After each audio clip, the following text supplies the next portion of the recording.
Hong Kong, más de 6,5 millones de personas emprenden su vida diaria normalmente. Pero ninguna está segura.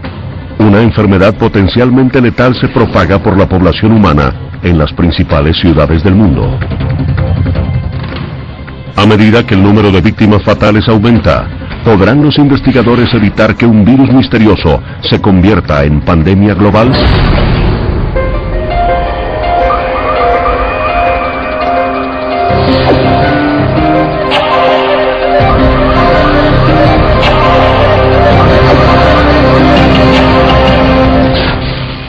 Investigación sobre epidemias. El asesino de la habitación 911.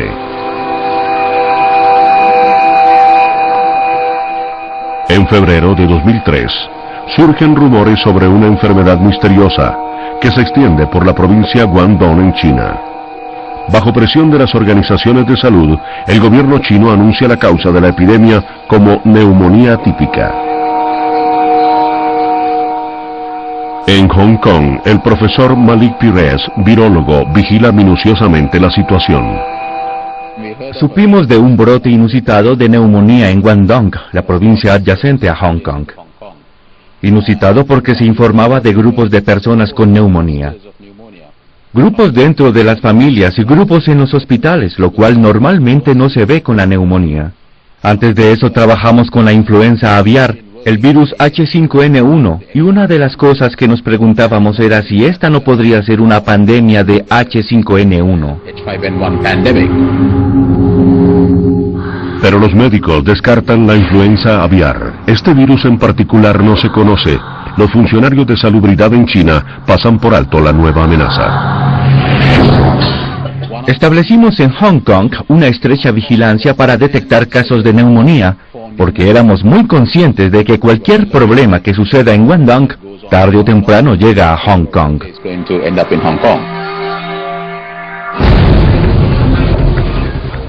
En menos de un mes, los extraños síntomas de esta especie de neumonía se registran en los hospitales de Hong Kong. Nadie sabe cómo o por qué apareció el virus. A medida que la enfermedad misteriosa se propaga por la ciudad, la sospecha recae sobre los mercados de carne de China. Hay muchos animales juntos. Se crían en un lugar, se llevan al mercado en otro lugar, algunas veces a cientos de miles de kilómetros de distancia. Miles, millones de personas interactúan con estos animales. Por lo tanto, las probabilidades de que un virus animal pase a la especie humana se multiplican enormemente. Y una vez que ocurre esa transmisión interespecies, la transmisión persona a persona también se multiplica por el continuo traslado y desplazamiento de la población humana. Y estos son básicamente los factores que predisponen a las epidemias. Mientras Hong Kong intenta contener esta nueva enfermedad, surgen síntomas idénticos en Vietnam y Singapur. Y cuando la noticia del brote llega a Canadá, el microbiólogo Dr. Donald Lowe recibe un correo electrónico inquietante de un colega que trabaja en el hospital Scarborough Grace de Toronto.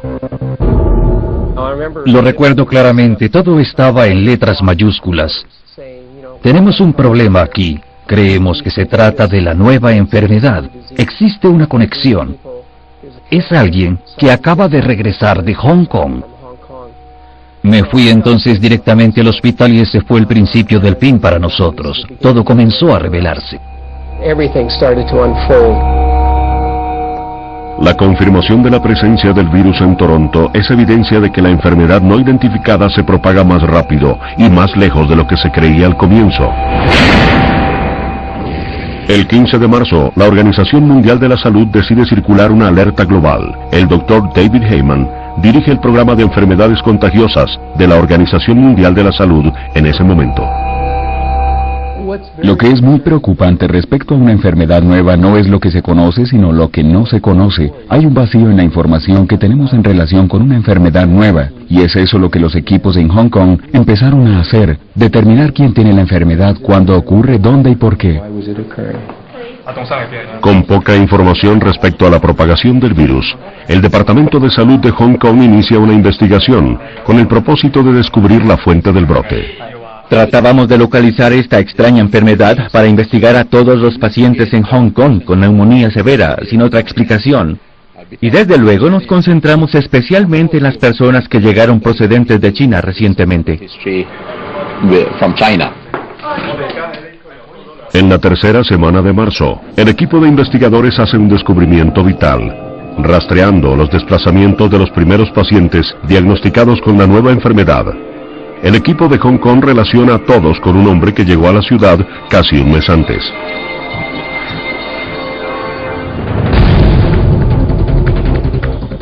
El 21 de febrero, un autobús con una carga mortal recorrió el camino desde la provincia de Guangdong hasta el corazón de una de las ciudades más densamente pobladas del mundo, Hong Kong.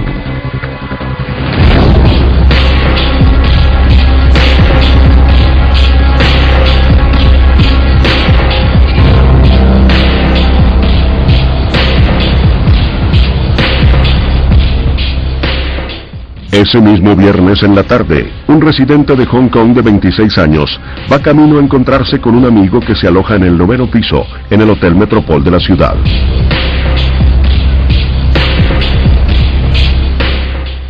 En el popular hotel también se hospeda un profesor de 64 años, el Dr. Liu Yandu, quien acaba de llegar de Guangdong.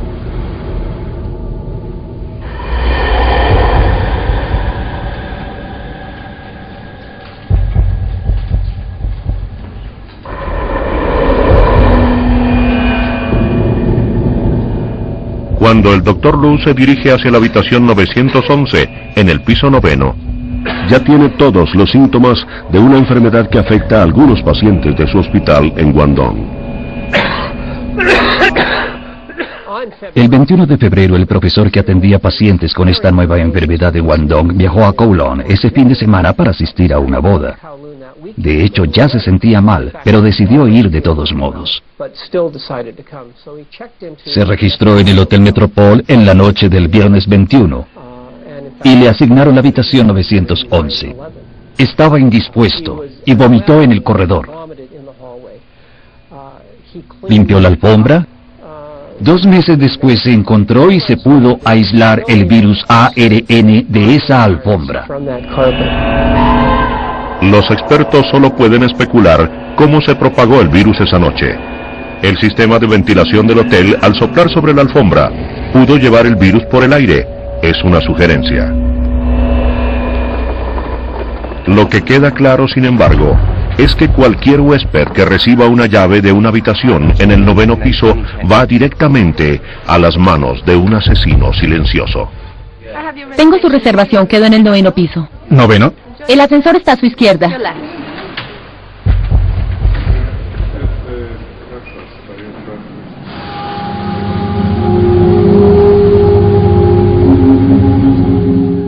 Dentro de la habitación 911 del Hotel Metropol, la enfermedad del Dr. Liu empeora. Su temperatura corporal se eleva, le duelen los músculos y respira con dificultad.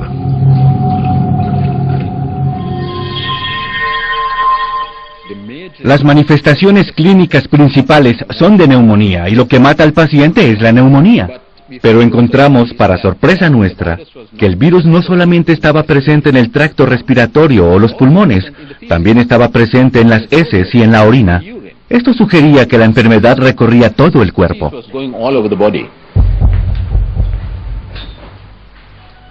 El Dr. Liu ya posee una dosis peligrosamente alta del virus, que se manifiesta tanto en su vómito como en el vapor de su tos.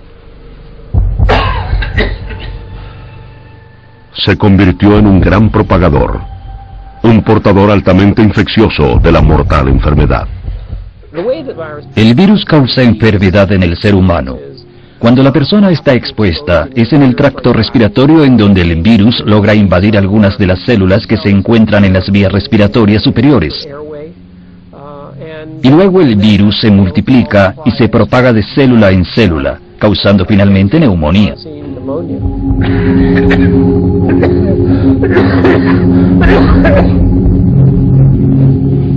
Mientras el Dr. Liu soporta una noche terrible en su habitación, el virus sale del hotel. El joven residente de Hong Kong camina por las congestionadas calles sin imaginarse que su breve visita a un amigo en el Hotel Metropole pondrá a la ciudad de rodillas.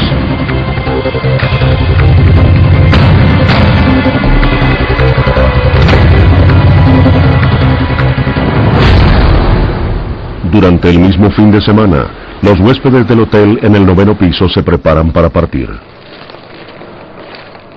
La residente canadiense Kwan Si-Chu empaca sus maletas para volar de regreso a su hogar en Toronto. El chino estadounidense Johnny Chen sigue su viaje de negocios por el sureste de Asia. Entretanto, el Dr. Lu decide suspender sus planes de asistir a la boda para buscar asistencia médica en un hospital local.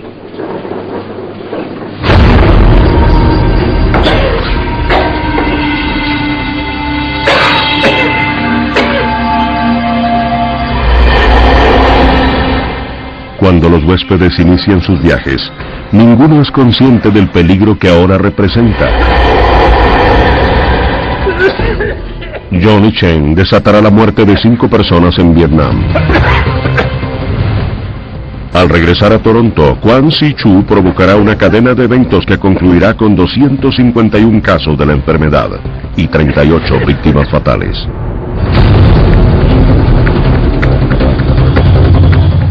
Ese mismo día regresa también a casa Esther Mok, azafata de Singapore Air. Esther será luego la primera paciente en ser diagnosticada con el virus en Singapur. Las enfermedades infecciosas nuevas que se presentan en un país son una amenaza para el resto del mundo.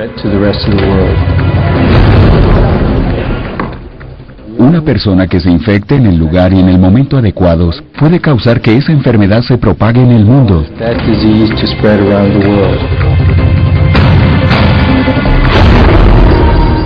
Con millones de personas que viajan internacionalmente cada día, la amenaza de una epidemia global es mayor ahora que nunca.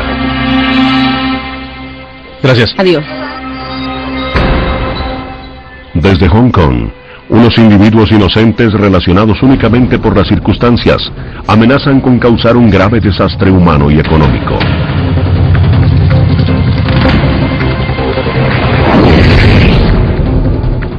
En el transcurso de un solo fin de semana, una enfermedad mortal desconocida cruza fronteras y usos horarios. A medida que se propaga, nadie lo nota. ¿Podría ser este el principio de la primera pandemia global del siglo XXI?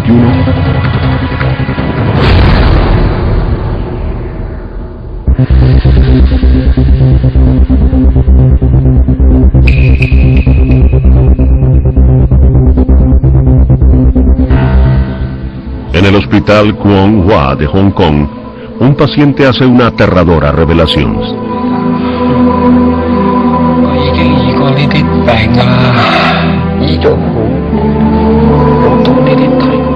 Antes de entrar al hospital, el doctor Lu Jianlu pasó el último mes tratando una enfermedad misteriosa en la provincia de Guangdong.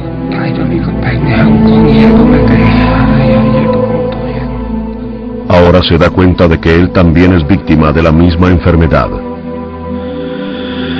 Pero su confesión a los médicos llega demasiado tarde.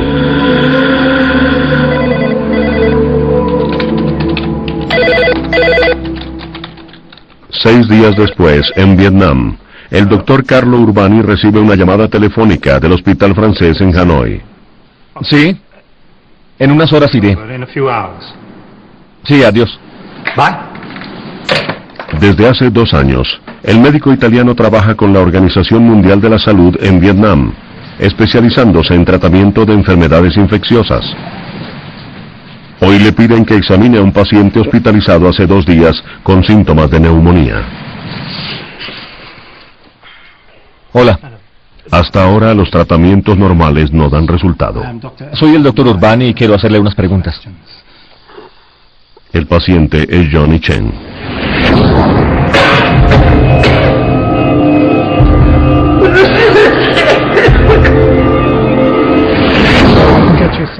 Después de llegar a Vietnam en viaje de negocios, Chen desarrolló una fiebre alta.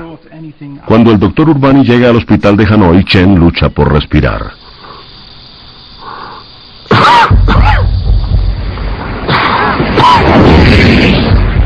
El virus causa una neumonía severa. Sus pulmones se llenan de fluido y moco. Trabajan muy por debajo de su nivel normal. El cuerpo de Chen pide más oxígeno, pero no puede suministrarlo. La neumonía no es común en adultos saludables. Los ancianos y los niños están generalmente en riesgo más alto. La esposa del Dr. Urbani, Juliana, lo acompañó a Vietnam y recuerda las preocupaciones de su esposo. Cuando regresó a casa me dijo que creía que la situación era muy grave, que no se trataba sencillamente de un paciente con fiebre. No era influenza, sino algo mucho más grave. Y con el tiempo lo confirmaríamos. Bueno, El Dr. Urbani se crió en La Marque, región de Italia, en una pequeña población llamada Castelpiano, donde actualmente vive su esposa con sus 3 hijos. Carlo era un hombre que nunca miraba desde la barrera. Siempre estaba presente para todos, especialmente para las personas que no estaban bien o que tenían cualquier tipo de dificultad. Era un médico fantástico. Sabía cómo intervenir y tratar enfermedades infecciosas.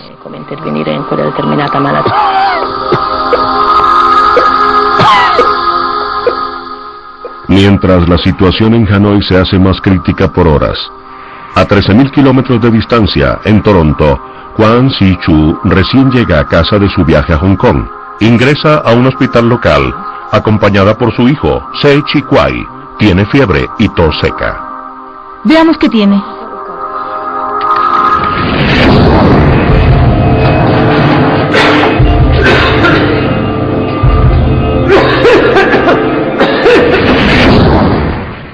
Un médico local la examina. Ajeno a cualquier enfermedad nueva, tiene pocas razones para alarmarse por estos síntomas. no hay problema aquí. Le escucharé el pecho. Hay pocas maneras en las cuales el cuerpo puede manifestar una infección en un pulmón. Una de esas maneras es la fiebre, los dolores y las molestias musculares. Luego la tos y a continuación algo de dificultad para respirar. Y esa es la descripción de muchas enfermedades. No existía nada que sobresaliera para decir que era simplemente otro caso de neumonía viral o bacterial. El médico le formula antibióticos a la abuela de 78 años y luego la envía a casa. Como resultado, esto fue lo que sucedió en Toronto. Una persona que regresó a Toronto el 23 de febrero causó posteriormente 2 oleadas de brote.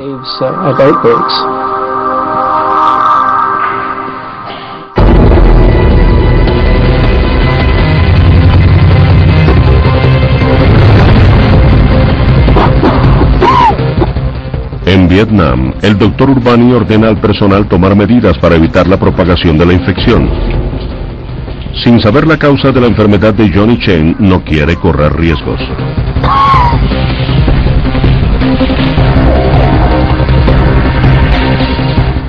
Pero ya es demasiado tarde. Los trabajadores de salud del hospital desarrollan indicios de la enfermedad. La situación empieza a salirse de control. Cuando todo empezaba, le dije a Carlo, tenemos 3 hijos y esta es una situación muy grave para nosotros. Es una situación realmente peligrosa. Tenemos que hacer algo. Me pidió que mantuviera la calma, que no había problema por el momento. Me dijo, llevo muchos años trabajando con enfermedades infecciosas.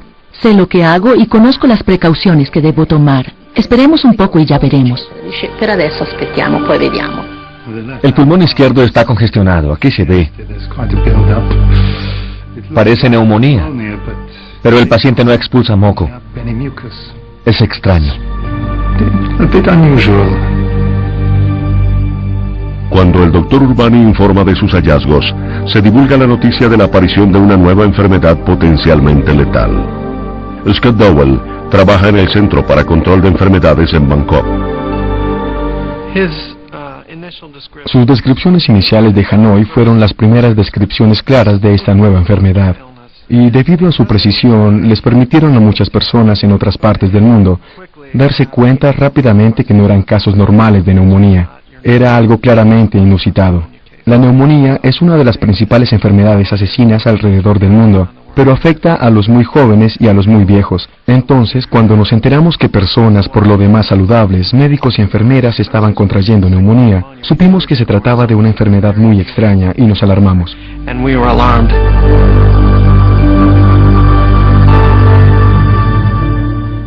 Mientras el doctor Urbani trabaja día y noche para contener la epidemia, en Canadá la enfermedad recorre la ciudad silenciosamente. 10 días después de llegar de Hong Kong, Kwan Si-Chu muere en su casa, en los suburbios de Toronto. Un ataque cardíaco se da como la posible causa de muerte. Por medio de investigaciones posteriores, el Dr. Donald Low reconstruye la serie de eventos por medio de los cuales Kwan Si-Chu se convirtió en la primera gran propagadora de Toronto. Su hijo, que vivía con ella, empezó a desarrollar síntomas de una infección en el tracto respiratorio y su familia lo convenció de ir al servicio de urgencias en la noche del 7 de marzo. Acudió entonces al servicio de urgencias del hospital Scarborough Grace, en donde lo atendieron. Se dieron cuenta que estaba muy enfermo y necesitaba hospitalización. Aquí está el servicio de urgencia del hospital Scarborough Grace. Entra aquí, lo evalúan, se dan cuenta que tiene una neumonía grave y no tienen cama para él. Lo dejan en observación y ahí permanece esa noche durante 14 horas.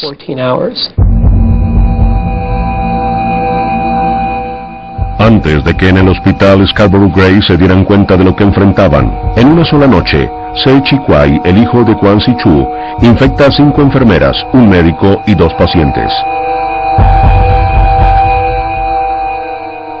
Ellos, a su vez, contagiarán con el virus a otras 37 personas. El brote adquiere impulso. Al otro lado del mundo, en Hanoi, trabajadores de la salud y pacientes siguen desarrollando síntomas de la enfermedad. Para el paciente original Johnny Chen, el virus progresa demasiado. Los tratamientos fallan. Por solicitud de su familia, lo regresan a Hong Kong. Nunca se recuperó.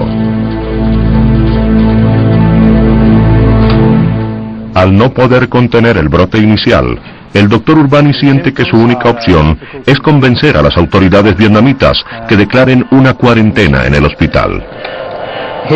Es una medida extraordinaria que tiene consecuencias tanto políticas como económicas, pero que finalmente evitaría una mayor propagación de la enfermedad entre la sociedad vietnamita.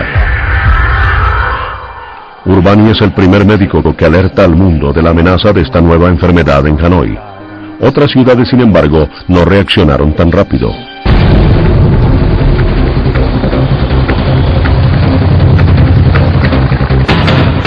En Hong Kong, 2 semanas después de la estadía del Dr. Lu en el Hospital Metropol, los efectos del virus empiezan a notarse.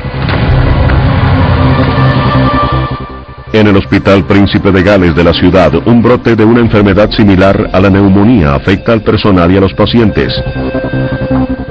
En el pabellón 8A, 6 días antes, un residente local de 26 años ingresó al pabellón con falla respiratoria.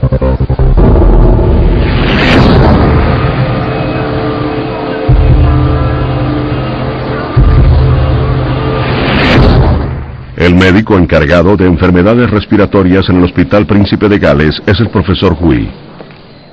Les mostraré la primera radiografía cuando ingresó. Podrán ver una zona de opacidad en la parte derecha del pulmón.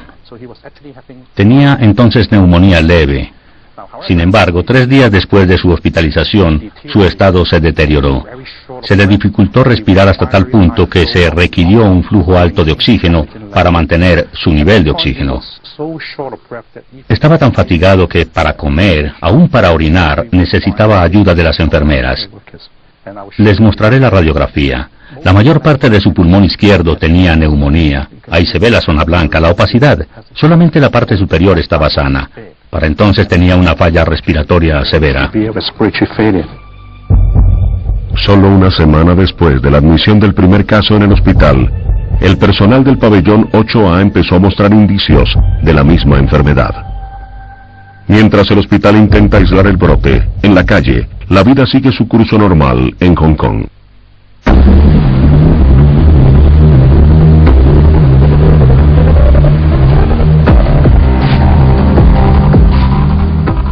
Nadie sabe hasta dónde se ha propagado el virus.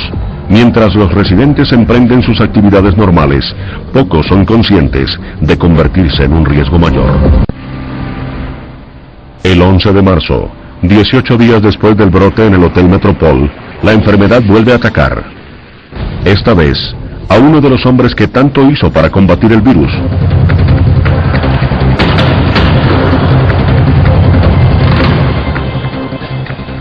En un vuelo hacia una conferencia en Tailandia, el doctor Carlo Urbani desarrolla fiebre.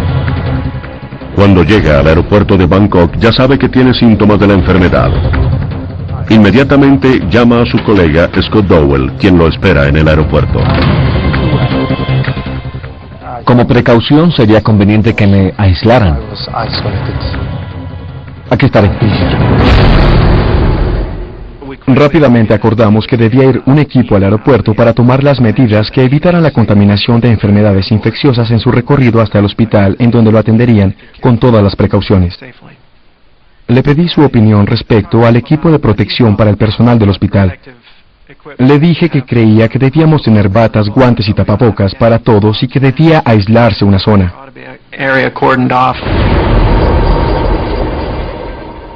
Él contestó, todo eso lo hicimos en Hanoi y creo que estoy enfermo y otras personas también se contagiaron.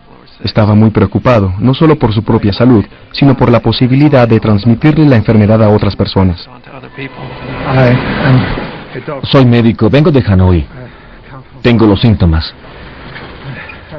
Temperatura alta, dificultad para respirar.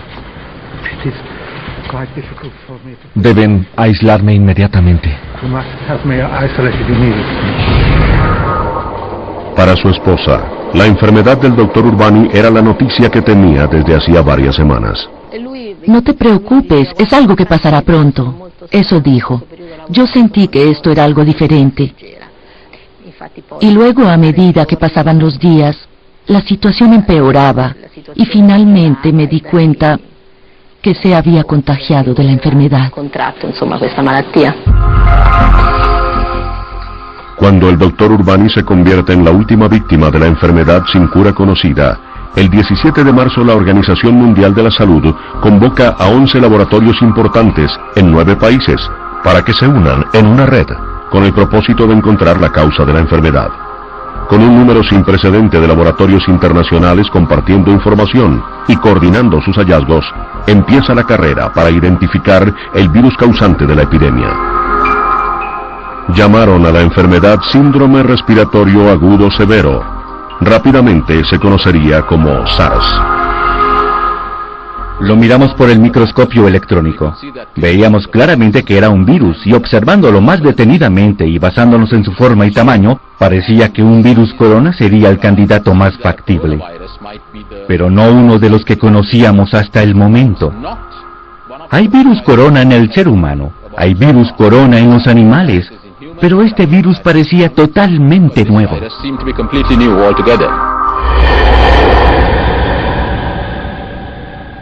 El virus corona, cuyo nombre viene de la corona de proteínas en su superficie, invade células saludables dentro del tracto respiratorio, en donde puede reproducirse. Es un culpado sorpresa para muchos en la comunidad científica. Un virus corona causa el resfriado común, pero este destruye vidas.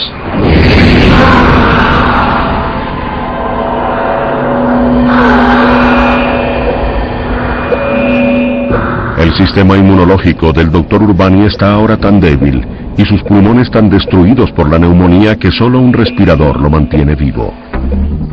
Mientras el mundo despierta a la amenaza del SARS, los funcionarios de salubridad a través del globo trabajan 24 horas diarias para contener la enfermedad. Durante el último mes, el SARS en gran medida se ha propagado silenciosamente. La lista de personas potencialmente expuestas crece día a día. Desde hace siglos, la humanidad intenta luchar contra la propagación de la enfermedad. Los virus han sido uno de nuestros enemigos más mortales. Los virus son, básicamente, una de las formas más simples de vida. De hecho, podría decirse que escasamente viven, que están en el límite de la vida. Tienen paquetes de información genética, pero no tienen la maquinaria para traducir la información genética en acción. Necesitan infectar una célula para que la célula haga el trabajo por ellos. Lo que intentan hacer los virus, como cualquier otra forma de vida, es perpetuar su especie.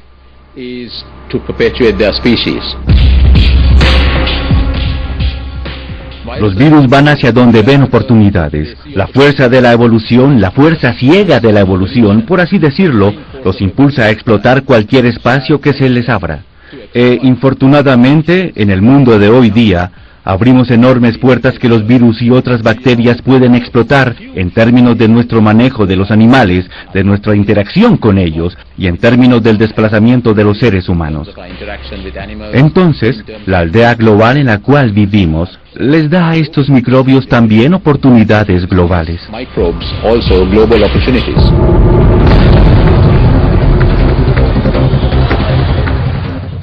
Para finales de marzo, Hong Kong está en alerta máxima. El número de casos se eleva y a los turistas se les aconseja mantenerse alejados. Mientras el virus sigue matando, en laboratorios en todo el mundo los científicos dedican su atención a encontrar una cura para la enfermedad. Pero el progreso es lento. Es extremadamente difícil tratar una enfermedad desconocida, porque no sabemos todas las respuestas o conocemos muy pocas, pero tenemos que comunicarnos con el público en general y darle una certeza de que estamos haciendo algo que finalmente será beneficioso. Y es lo que buscamos, que sea beneficioso. Para los habitantes de Hong Kong, en este momento, la indecisión de funcionarios de salubridad crea un clima de temor, según recuerda demasiado bien la residente y escritora Christine Law.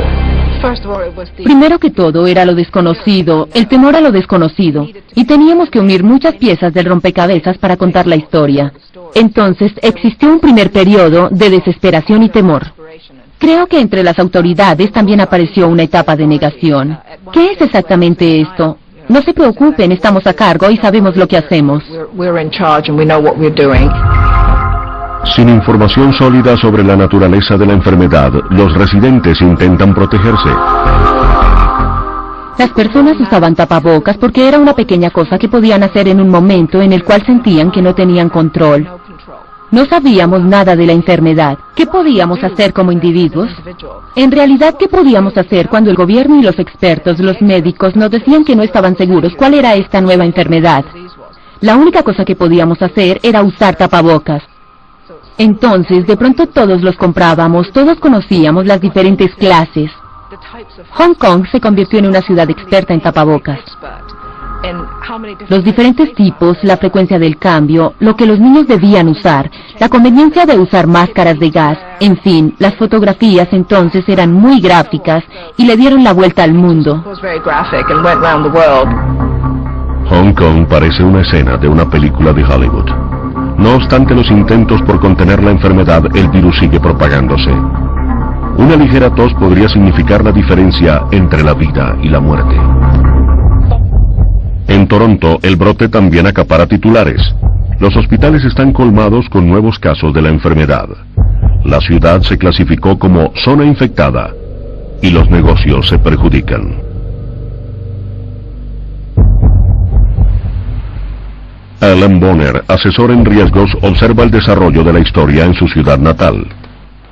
En el primer momento apareció mucha información errónea. Los medios de comunicación divulgan cualquier información que tengan y son bastante eficaces en un vacío de verdadera documentación. Sin embargo, en este caso encontraron a un oficial de policía que no dio su nombre, pero que dijo que las muertes podrían ascender a 10,000 con esta epidemia. Lo que sabemos del temor es que las fotografías dramáticas y los informes de los medios tienen tendencia a aumentar el temor muchas veces.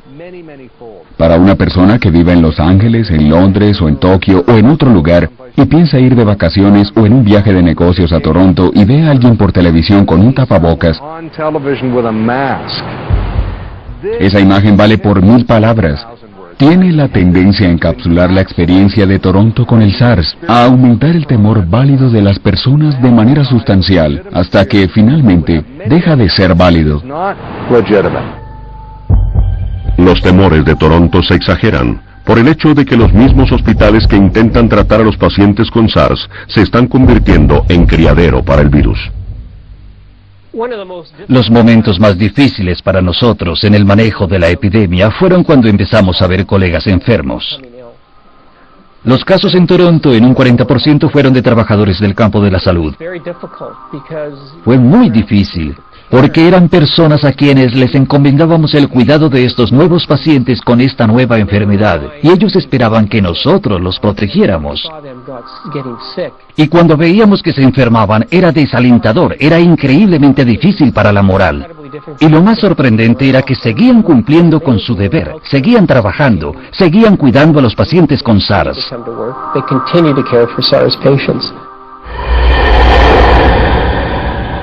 En Hong Kong, el movimiento y el bullicio de la vida citadina están prácticamente detenidos.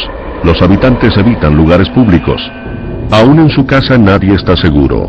¿Cómo se descubre en Hong Kong un brote en uno de los complejos residenciales más grandes de la ciudad? Wilson Yip es presidente de la Asociación de Residentes de Amoy Gardens. Recuerda el día en el cual su casa se convirtió en el foco del brote en Hong Kong. Recuerdo claramente el 26 de marzo de 2003. Me llamaron del gobierno para informarme que 7 residentes tuvieron que ser hospitalizados porque estaban infectados con SARS. 17,000 personas viven en el condominio Amoy Gardens, un complejo residencial de 19 bloques y 5,000 departamentos. Un brote con esta densidad de residentes podría ser catastrófico. Al principio, el brote de SARS se encontró en el bloque E. Gradualmente, la enfermedad empezó a extenderse por el complejo.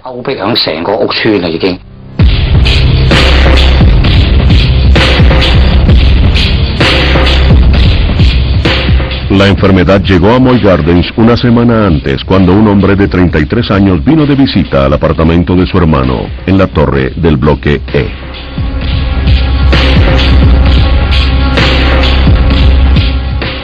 El hombre sufría de una enfermedad renal crónica y estuvo tratado en el Hospital Príncipe de Gales.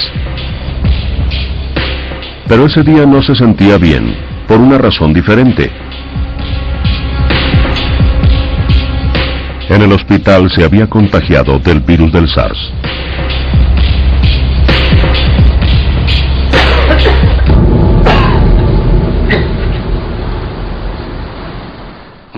Algunas personas decían que se propagaba por el aire, otras decían que era por el agua que salía de los grifos, otras que era por medio de la saliva cuando la gente hablaba.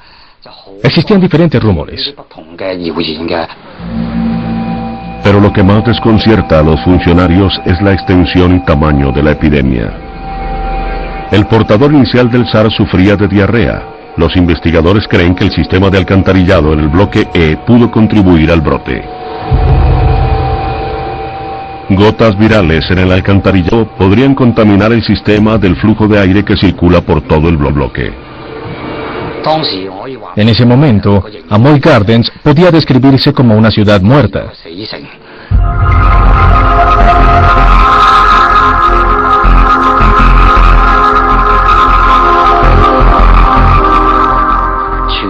Era conocido en todo Hong Kong que Amoy Gardens era la mayor zona de desastre.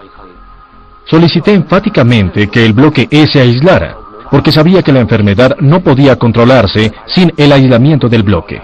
Todos sabían que su familia podía infectarse si alguno se contagiaba del SARS. El SARS era como una bomba. A las personas portadoras de la bomba no debía permitírseles su permanencia en la comunidad.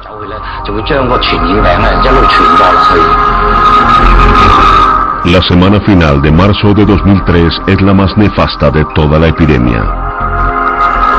Mientras los canales de noticias transmiten imágenes de Amoy Gardens a todo el mundo, en Bangkok el Dr. Carlo Urbani lucha por su vida.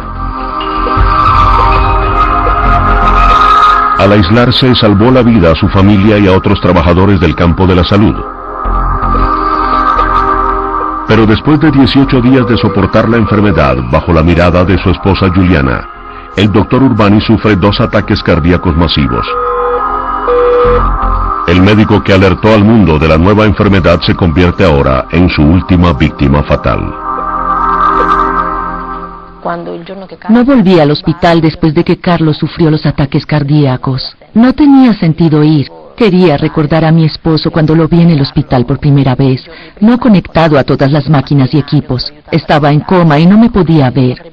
No era bueno que yo estuviera ahí, así era mejor para los dos.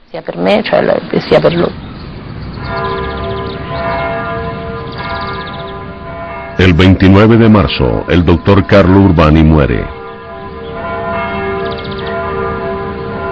Juliana y sus 3 hijos regresan a Italia.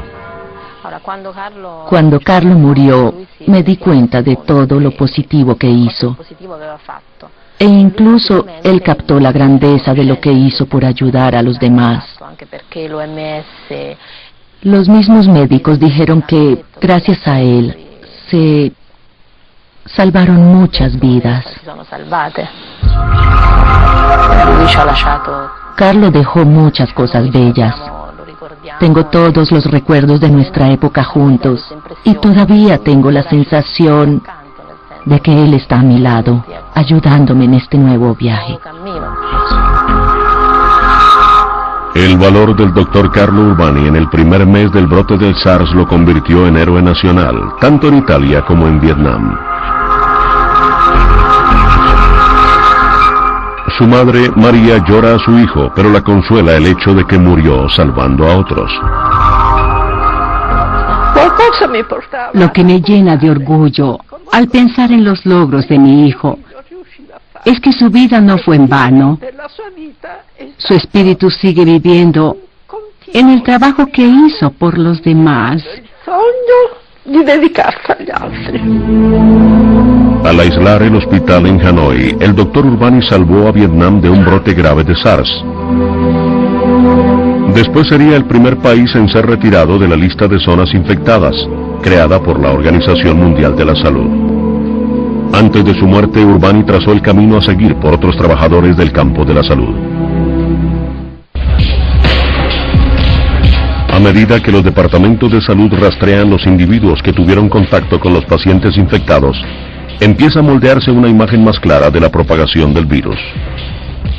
Los temores de que el virus suspendido en el aire pudiera propagarse fácilmente entre la población no se materializan. Los expertos descubren que el virus no es tan infeccioso como se creyó en un comienzo. Este factor solamente es una cuerda salvavidas vital. Afortunadamente, cuando miramos atrás al SARS, nos damos cuenta de que tuvimos suerte. Pudimos contenerlo porque no era muy infeccioso. Lo era solamente en los hospitales, en donde había pacientes muy enfermos con SARS y con una enorme cantidad de virus en el tracto respiratorio. Como resultado, se transmitió a los trabajadores del campo de la salud, a los familiares y a las personas que entraban en contacto con el virus. Las investigaciones posteriores mostraron a los científicos que la mayoría de los pacientes solo tenían una dosis de virus peligrosamente alta 10 días después de la infección. Era algo inusitado, pero muy afortunado, porque nos permitió detener la transmisión del SARS. Si logramos identificar a los pacientes en la primera etapa de la enfermedad y hospitalizarlos pronto, podemos detener la transmisión en la comunidad. Si el virus hubiera sido más contagioso, todavía estaríamos contando las muertes por su causa. Por suerte para el mundo, las medidas anticuadas de la cuarentena resultaron un fuerte descenso en nuevos casos entre mayo y junio de 2003. No se encontró una cura para el SARS. No obstante, 90% de los pacientes infectados se recuperó con tratamiento, medicamentos antivirales y antibióticos, mientras los funcionarios de salubridad respiraban con alivio. Para las personas como Bill Liu, que sufrieron el SARS, la epidemia dejó una impresión perdurable. Después de sufrir esta enfermedad, me di cuenta que las enfermedades y la muerte son difíciles de predecir. En la mayoría de los casos están fuera de mi control. Tengo poco control sobre mi vida, aun cuando está en peligro de ser destruida. Me di cuenta que debía llevar una vida feliz, no obstante las circunstancias, y que debía apreciar y disfrutar todo lo que tengo en el momento.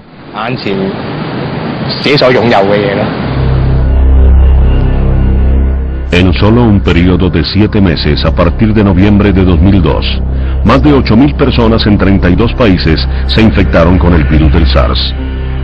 Cerca de 800 personas murieron a causa de la enfermedad. Para julio de 2003, al final de estos 7 meses, los departamentos de salud lograron detener la transmisión del SARS. Sin nuevos casos registrados, el brote finalmente estaba contenido. La transferencia animal a ser humano de un virus corona microscópico causó la muerte a escala global. Hoy día los únicos rastros del virus están encerrados en laboratorios. Pero para las ciudades en el centro de la epidemia, el costo del SARS fue inmenso. Actualmente alguien estornuda en Hong Kong y de pronto la gente que trabaja en el negocio de los restaurantes recibe notificaciones de despido en Toronto. O quizá se cancelen convenciones allí. Alguien se enferma en África, aborda un avión y el virus puede llegar rápidamente a Nueva York. Uno de los precios que pagamos por la era moderna con el transporte moderno es que no hay lugar seguro, no hay dónde esconderse, no hay nada gratis.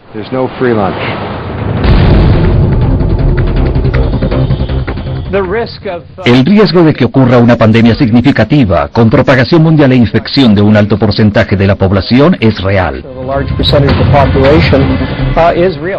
Con una influenza pandémica, si llegara a ocurrir, las proyecciones son de carácter mundial.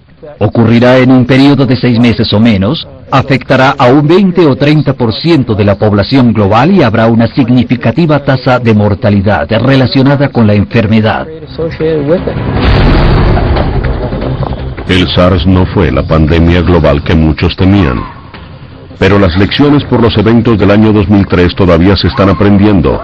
A medida que la sociedad moderna despierta a la amenaza de estas nuevas enfermedades, las organizaciones de salud en todo el mundo se preparan para la próxima epidemia, quizá más mortal.